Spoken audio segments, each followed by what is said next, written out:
คือมีของเอกของชายบอกมาอย่างบัดนี้ ข่าวดีบ่ ว่าสิมาพอเวลาจะเรื่องช่างนั้นพี่เช็ด จะเทือนบ่ คือว่าเช็ดเรื่องพอบูจักจะเรื่องช่างพี่จะได้จัก เอา แหละเพื่อให้พอขึ้นพอเลยสมีกับพ่อก็ได้สมีพ่อเลย ก็เลย งานการ ประเทศให้อีกบัดนี้ เห็นยังพอยังโมโห ยังฮู้ครับ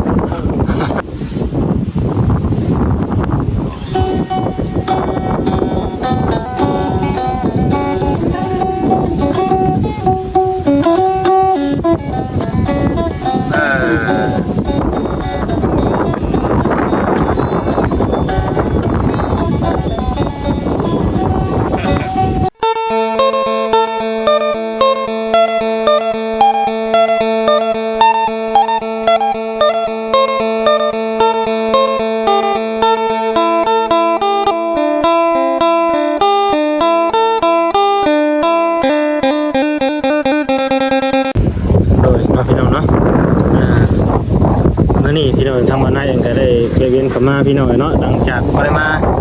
โดนพี่น้องเนาะไม่ทางบ้านนายเองก็มาหาทางประตูจอยมาสนพี่น้องเนาะมาตั้งแต่มาเฒ่าเพิ่นแนมยังบ่เห็นมาซั่นเนาะมองบ่เห็นพี่น้องเนาะมานี่ก็เปลี่ยนไปหลายครับพี่น้องเนาะโดนพอสมควรผู้แลครั้งสุดท้ายก็มาตั้งแต่ว่าครับอันเอาน้ำทำขนมน้ำมาให้มาวันนี้โทษพี่น้องเลยเนาะยิงข่าวทางประตูเพิ่นมองเห็นแล้วว่าซั่นสาธิตเขาก็เป็นบัตรนี่เนาะแต่เรามองเห็นบ้านนี้พี่น้องเลยมีหลายอย่างหลายแนวแปลกหูแปลกตาอยู่ได้นี่เนาะเดี๋ยวจะเข้าไปทักทายทางประตูเพิ่นก่อนว่าซั่นวันนี้มาทำกัน3คนวันนี้เนาะทางบ่าวคำกับบ่าวจิตนำนี่ดีมากพ่อว่าแสงกระเป๋าเพิ่นกันนำเลยสบายดีเด้อประตูเด้อเห็นนะบ่เดี๋ยวผมนะ รอเลยท่านพ่อผมไปเห็นหน้าลูกแย่งอยู่บ่วะเนี่ยอยากแจ้งครับยังจำชื่อยังไม่ได้ก็คือชื่อนี่ยังลืมเบาค่ำเนาะเองเบาเสียงหน้านั่นนี่ชื่อบ่จิตจิตมาเลยอยู่เคยได้ยินอยู่หรอว่าตอนมาตอนน่ะ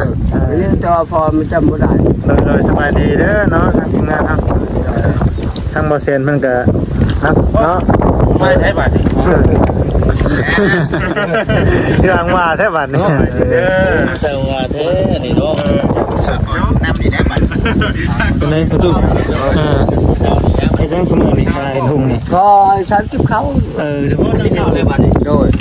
ได้พูดได้บัตรนี่เข้าแล้วโดยเฉพาะไปเว้ยแล้วใส่เลยใส่เลยพัดใส่เป็นก่อนเป็นเบิ้งเลยยังใช่เลยเฉพาะยังเห็นนั่นแช่เข่าเนาะกำลังสารมาสั่นได้จังหน่อยแล้วเลยโอ้แต่ก็มันกระสานเนาะพ่อว่าหันกับพ่อสานตัวแล้วเลี้ยงลูกว่าหันเ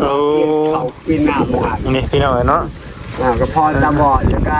มันบ่เป็นมุ้งเลยนี่ดีเลยครับสานแน่นนี่ไม่ตีวันผมมีแต่ตีมันฮะมุ้งเลยพี่น้องเนาะนะทางพ่อเพิ่นนั่นแล้วเกิดเป็นสร้างชาติที่เขาเนาะพอสุชาติยังเป็นบ่าวหันละตายังแจ้งพอแล้วเด้งดูเด้งเมียตะกี้อะเนี่ยดิเลยพอเชื่อว่ามังสิมันนี่ติววันพี่น้องเนาะติวไม่แม่นั่นได้ติวเลยนี่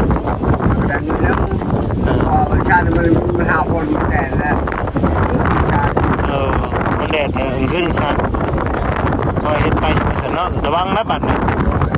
ตาระวังไม่เอาไม่ตอกระวังพอมันไปแล้วไม่ไปบ่จะขึ้นมาแล้วเป็นมาให้เลยเขาสารมันสิบอกคนมาให้ไม่จะป้องตัวลำเป็นไม่จะป้องมันต้นหน่วยนะมันมี3 ลำ3 ลำเลยลำมี368เนาะเห็นเพื่อนว่าจะสารให้เพื่อนนะอ๋อเป็นมาให้ชื่อโอ้ให้ชื่อ ดี สิมาว่ะ แค่นี้แต่มื้อนี้มันยังลมเลยเนาะบ่ฮ้อนปานใด ว่าจะไปลบแล้วหรอผมมา ฮ้อนบ่ แรกแล้ว เห็นหน้าแจ้ง ก็เห็นปุ่มแบกเห็นมด แม่ก็เห็น โดย บ่เห็นว่า ไปฮอด มดเห็นนี่เขาเห็นแล้วแบกกันกัน ไม่รู้ แบกสีขาว ไปนั่งกับเขาก็ให้แม่พอชอบก็ทำฉันมันเซลบอกเพื่อนบอกแทนจะบอกเพื่อนหัวเซลแบบ ถึงเอวเพิ่นดิ เขาบอกปากเนาะคนตาบอ ดี ด ใจนำตัวเนาะเห็นพุงกลับมาเห็นพุงคือเก่าแล้วพี่น้อย สกัด เลยสาธุเนาะ ปลอดภัยก็ปิดได้เลยผมใครทางนี้ใช่เด้อ ถูกเนาะ นั่นรีบเข้าเข้ากระสานได้เดี๋ยวนี้เนาะ นี่คือมีนของเอกของชายบอกมาอย่างบัดนี้ คนว่าสิมาพออยู่แล้วจะเฮือนช่างแล้วพี่เช็ด จะเทือนบ่ คือว่าเช็ดเฮือนพอบูจักจะเฮือนเจ้าพี่เช็ดจัก เอา แล้วเพื่อให้พอขึ้นพอเลยสามีกันพอแล้วพ่อก็ได้สามีพ่อแล้ว ก็เลย นักสารการ ประเทศให้อีกกว่านี้ ยังพอยังโมโห ยังพูครับพูดตัวเห็นแต่บล็อกกับมันทรายมา ประเทศนี้บัดนี้ เจ้าไปจะมาเฮ็ดหัวเจ้าหนึ่งเจ้าก็หัวแล้วเลยเนาะทุกพี่น้องเอ้ยเอาเดินที่คือกว้างเท่าบัดนี้เพิ่มบ่3 ตอนเนาะ ฉันบอกเฮ้ยเขามาแล้วพ่อ จะเทือนอะไร หัว บอกเทือนไหนนะบอกเทือนไม่ให้ โอ้ตัวเป็นเพื่อนโนราบ่บัดนี้ ฮะ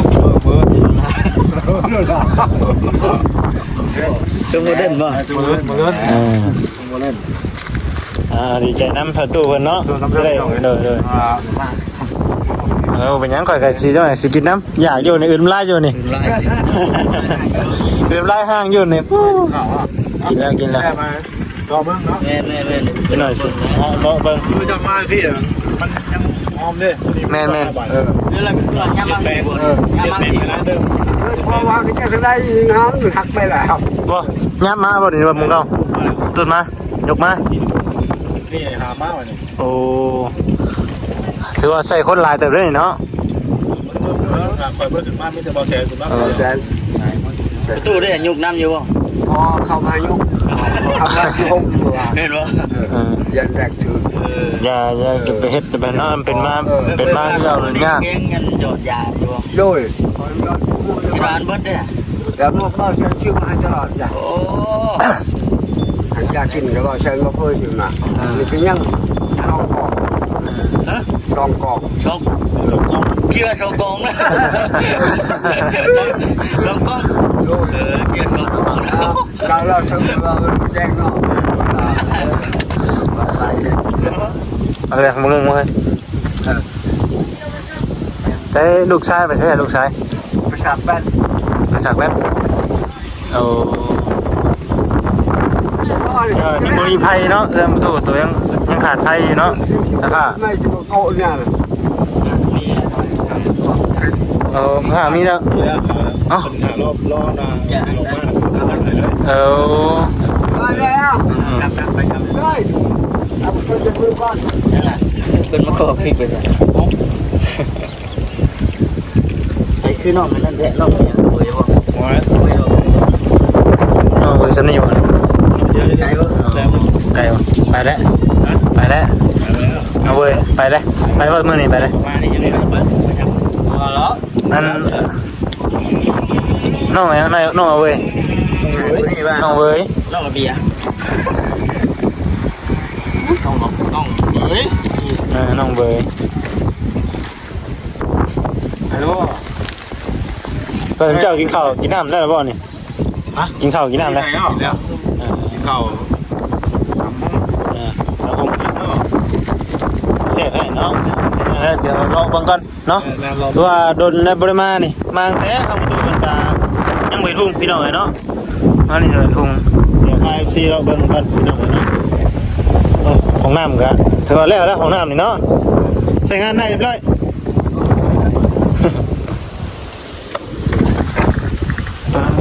ตัวพี่น้องเนาะของน้ำก็ถือว่าได้แล้วพี่น้องใส่งานเรียบร้อยครับเป็นยังเนาะดีใจน้ำพี่น้องเนาะตัวเคเป็นก็ได้ตัวทีทางของทางประตูจอยเพิ่นกะถือว่า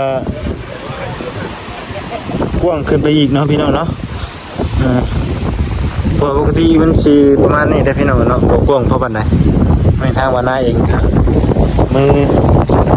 พี่น้องเด้อเนาะขากล้องบ่มีแล้วพี่น้องนี่ว่านี่ขากล้องโทรศัพท์ตกพี่น้องเนาะดูซับกับซับแตกหน่อยเนาะจอจะแตกซับบ่น้อยเนาะพี่น้องเลยจับเอาเพราะว่ากันไปเพราะว่าไปว่านี่ถ่ายน้องน้ำเพชรครอบครัวเพิ่นนะพี่น้องปลาทุกอันนี้จนพี่น้องเนาะกว้างไหมแบบนี้เพราะว่ามันซื้อเพิ่มเลยพี่น้องซื้อเพิ่มอยู่ย้ำขึ้นมาอีกเนาะกว้างพอสมควรที่ทางของประตูเพิ่นเห็นนี่ก็สบายสะดวกสบายเนาะพี่น้องเนาะบ้านนี้ก็ได้ปลูกผักปลูกหญ้าเป็นห่วงแต่ทางสายตาทางประตูเพิ่นนั่นแหละแต่มันกลับมาถึงขั้นถึงนี่บ่ได้พี่น้องเนาะไม่ทำไม่ยังบ่ได้ไม่เอาเฮ็ดมาใหม่เลยพี่น้องเลยจังไดก็สู้ๆต่อไปเนาะว่ามานี่ก็ถือว่าสิมีข่าวดีหลายอย่างอยู่เพื่อนก็สิเฮ็ดเนาะพี่น้องเนาะบ่สิเฮ็ดไม่ทำตู้เพิ่นว่าซั่นทางบ่เสียเพิ่นเป็นแต่ทางบ่เสียเพิ่นดีใจพี่น้องดีใจทางตู้เพิ่นอยู่พอจบจากนี้ก็ทางวันนั้นเองก็พุ่นแหละพี่น้องเนาะสิไปหาน้องเว้ยพี่น้องเนาะหลายท่านหลายๆก็คือสิฮู้สิเห็นนี่แหละเนาะอะไรก็ติดตามเบิ่งเนาะพี่น้องเนาะว่าเป็นจังไดก็เห็นครอบครัวเห็นในคลิปว่าซั่นเนาะน้องเอาเว้ยเพิ่นก็น่าสงสารพอสมควรได้พี่น้องเนาะทางวันนั้นก็ยังบ่ได้เคยขึ้นมาจักเทื่อพี่น้องเนาะมาแต่ครั้งสุดท้ายตั้งแต่ว่าคำเพิ่นเอาน้ำมาให้ทางประตูเพิ่น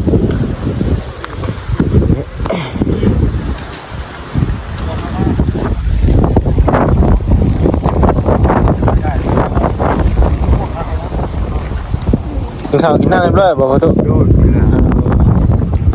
นี่เรือบางแสนก็มาให้ก็ยังชีดก็หวานชิ้นแน่หวานเนาะ3 โล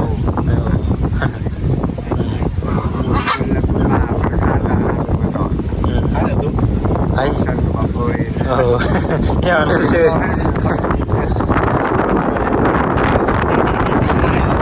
นี่บ่ได้แล้วเนาะดุดแล้วหาห้องใครมาสิกินอยู่เบิดบ่โอ้ยเนาะจะหน่อยสิกินอย่าพากินเบิดได้พวกน้องใส่คนมันมาแล้วพี่น้องเลยมาก็มีบัดนี้เนาะมีเห็นมาโอ้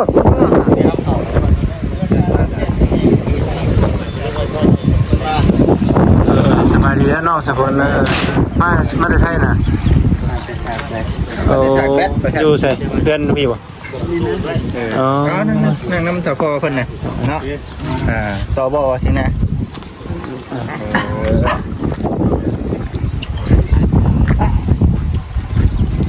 กินได้กินแค่แม่นี่เนาะบ่ได้ตัวจังดีนี่เนาะแบตเต็มแล้วยังบ่เต็มแต่ว่าในเรื่องว่าโทรศัพท์ไปไว้นี่มาแกนตัวเอา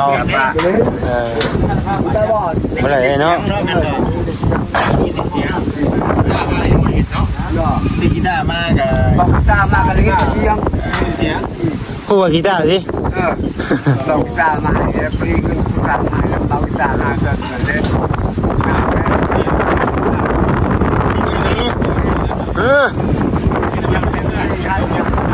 ไม่จะยังรู้ดิ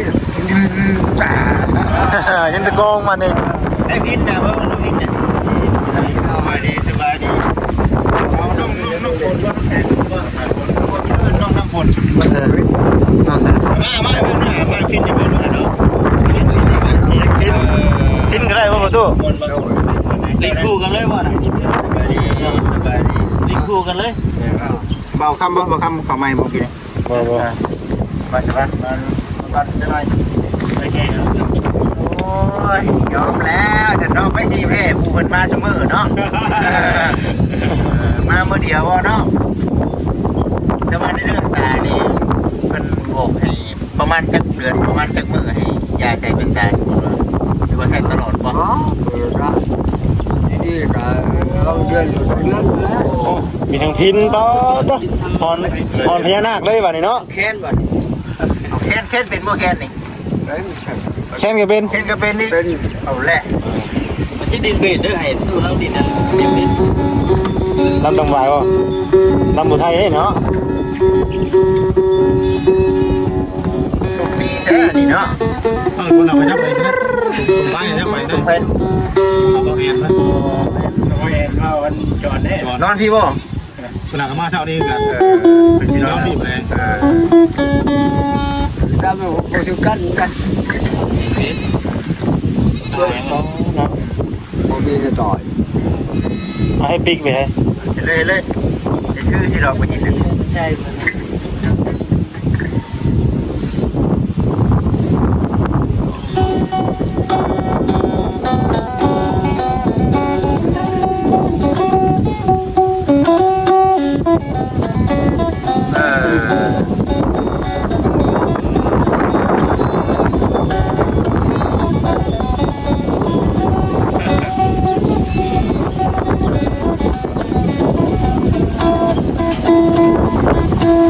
บัวล้อ มาเนาะ สมาร์ทรถเรือเนาะนี่ ไอ้ก็ได้บ้างเลยดิ แต่คือได้บอกได้ดิ จ้า มีอีกจะไม่ได้อีกไง นี่จังหวะอยู่บ่ตุ๊ จังหวะนี้ครับ อันนี้คือเขามาดีใจน้ำเรามันมีแต่อย่างเดียวดิแต่ว่าสำคัญ ความสุขเนาะมีก็ดีเสียงมีเสียง ไอ้อีกนี่นะ เอากีตาร์ก็ได้ เอากีตาร์แล้ว รับเพื่อนว่ะรับเพื่อน แล้วว่าพี่ผิดประจำเลยถ้าไปดินไม่ได้เป็นในผิดนี่เพราะเปอร์เซ็นต์ชื่อมาอยู่ใช้เปอร์เซ็นต์สวรรค์ป่ะ มันซื้อดินแหละ ไม่ใช่เนี่ย นั่นเมย์ของไทยมันจะมาให้ โอ้ โอ้ คดีแท้ๆไม่ได้ไม่ได้ไม่ได้ติดตามข่าว ทำไมคนไทยเป็นเอามาให้ดิก็หอนพญานาคเลยพี่น้องเนาะ ยอดตัวโอ้อ๋อต้องติดโตเลยเนี่ย มันเฮียจะดู สิ่งนั้นสิ่งยินไปแล้วตัวตลอดนะ นี่คือความสุขเนี่ยโอ้ดิดมั่วเนาะคนที่มา มันเป็นเรื่องพิเศษ ทำมาเองเลยเนาะ บ้าบุญเคยรักแต่ก่อน ด้วยเนาะดินได้ยุ่แต่ว่าเป็นเจริญญาแล้วกับตั้มไป เคยมาเจอเคยดีมาเจอ จ่าแล้วจอด ดินเป็นยุ่แต่ว่าจักแต่ว่า เอาเพลงคนนึงตัวนึง เป็น เอ้า ต่อยน้ำเราเป็นบุไรจังหวะเนาะ ทำไมลิ้น เรื่องแข่งในเมืองว่า เน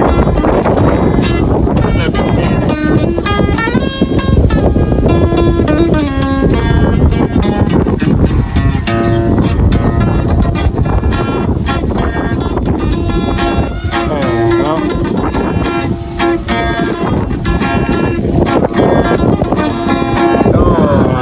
วันจ้ะ คนไทยเนาะ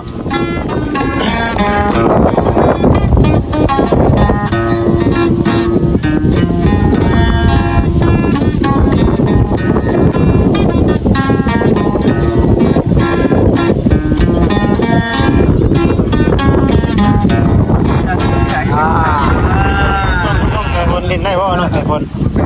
เป็นป่ะ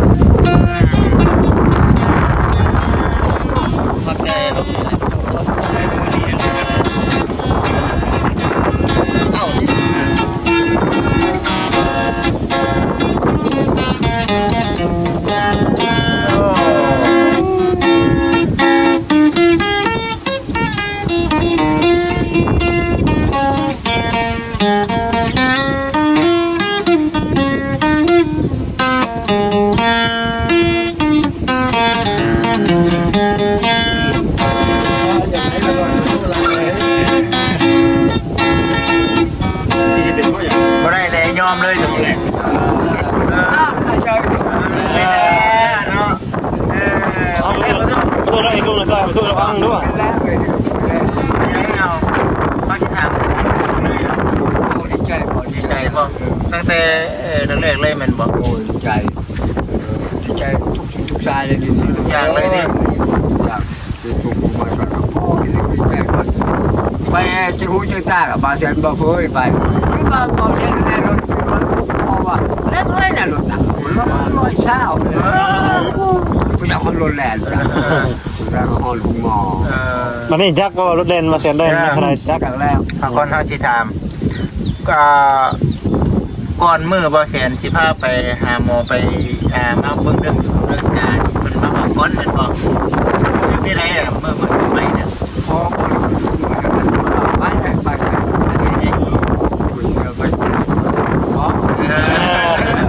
เสียดายจังสวัสดี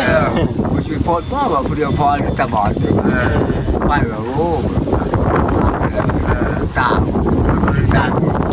คุณยาย รู้สึกได้ตอนนั้น ย่างบ่ แพงชิ้นกันออกตาพอคนชิ้นกันก็ชิ้นห้องนี้มาพอเปอร์เซ็นต์จะเป็นหนัก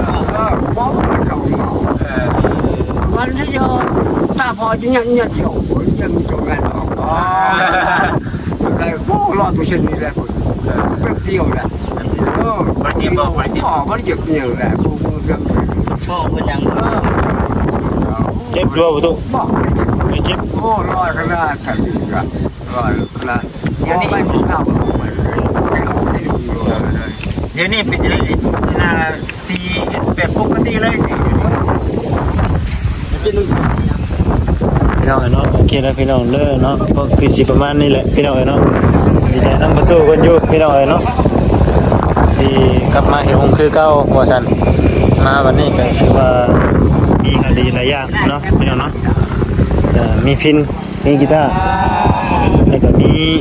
บล็อกมีแฮมีทรายพี่น้องเนาะสิเฮ็ดเทือนหาทางประตูเพิ่นเนาะก็ดีใจนํอยู่แต่เล็กๆมากอะเพิ่นประตูเพิ่นดังน้อยๆซีไปพี่น้องเนาะประตูเพิ่นก็เห็นทุ่งแน่มาวันนี้ถือว่าเห็นทุ่งเบิดเห็นทุ่งพี่น้องเนาะดีใจนํอยู่ที่มีทางผู้หลักผู้ใหญ่เพิ่นช่วยเนาะจังได๋ก็ขอบคุณหลายๆเด้อเนาะที่ช่วยคนทุกข์คนยากพี่น้องจังได๋ก็อยู่ดีมีแฮงเบิดสุขสุขคนเนาะพี่น้องเนาะการเวียกการงานก็ขอให้รับดื่มไปได้ดีนะพี่น้องเนาะขอให้เฮงๆปังๆเด้อพี่น้องเด้อเนาะสุขภาพแข็งแรงบ่สั่นโอเคพี่น้องเนาะสำหรับคลิปนี้ทางมานาเองขอลาพี่และน้องไปก่อนเนาะพี่น้องเนาะสบายดีเด้อ